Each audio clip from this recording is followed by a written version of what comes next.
Alright, so before anybody starts freaking out, I am filming from my car, but I am not driving. I am parked in the driveway before I head over to our business to spend some time working on paperwork and budget stuff there. I wanted to explain a little bit the first 2 steps in the Dave Ramsey plan because this is a budget channel and I wanted to let you guys know what we did to get started and what you can do. Step 1, baby step 1, they call it baby steps because when you're climbing out of debt, you need to take baby steps because obviously giant steps don't work for people who've already gotten themselves into debt.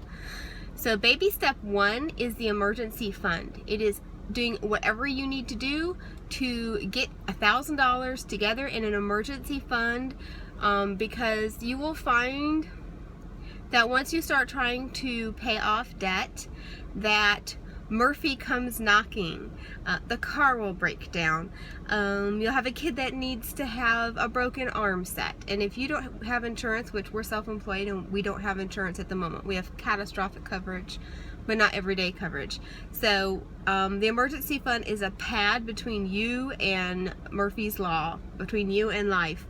Have a yard sale, sell some stuff, see if you can drop your cable bill, whatever you've got to do to get that $1,000 together, to get that $1,000 emergency fund, and then leave it alone. Because I will tell you, we had an emergency fund and we spent it. It doesn't work real well when you spend it, just trickle it away and not actually save it for emergencies. And no, going by Starbucks and having a caffeine headache is not an emergency. I wish it were, but it's not. So that's baby step 1. Once you've got the emergency fund, you pretend it's not there, so it's there when you need it. Baby step 2 is your debt snowball. And we had an exciting time yesterday. We paid off the first credit card in our debt snowball. And yes, we have been doing our budget since August, but literally my very first budget had 6 things in it. I had no idea what I was doing. So it took us a long time. You want to give yourself at least 3 months to get your budget where it's covering everything that you need to have covered, because you're not going to know how to do this right away. So it took us a long time to figure out how much money we could pull out of the business, because what we were doing with a small business, when you're self-employed, we don't necessarily cut a regular paycheck, or we weren't cutting a regular paycheck. We were just using the debit card from the business when we needed to buy things. And so it didn't really feel like we were spending a lot, but we were spending a lot and way more than we needed to. So now we pull a certain amount and we have to make that work. So I figured where I was going with that. So we figured out how much we needed to cover all of our envelopes, all of our categories in our budget, and whatever we could save out of that would go toward a debt snowball. Now with 5 kids, 2 of them being teenagers, we have a mortgage, we got a big house, we've got a big mortgage. There's not a lot we can save out of that budget because we tried to keep it bare bones as much as possible. So it's taken us a little longer to get the debt snowball rolling than it probably would for some people. And we also started in the busy time of year, August, with school and activities and sports and stuff. I was working full time. I got a promotion over that time. There was just no time to do things like have a yard sale or list on eBay. Now that I'm home most of the time, we're going to have our first yard sale hopefully soon, as long as nothing else comes up. I'll tell you what, Murphy has been trying to stop this yard sale. And so we're going to hopefully have some more money to throw at the debt snowball. But this is the way it works.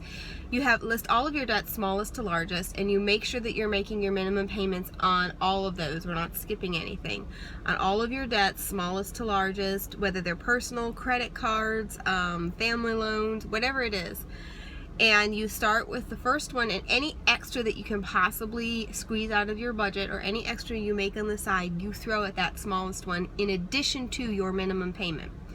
When that credit card or loan or whatever it is paid off, you take that minimum payment that you were already spending anyway and add it onto the minimum payment of the next debt in line. So for instance, the card we just paid off was our Amazon store card. I loved that card. We used it to do a few years ago what many people do, which is use a credit card to finance Christmas. We had never done that before, but 2 years ago we just were running tight. We hadn't budgeted for Christmas. You know, Christmas comes in December. Who knew? It was news to us. And it was just slow at the shop, and we used a store card to finance Christmas. And so we were paying $189. That was more than the minimum payment on that one, but we were trying to knock it out.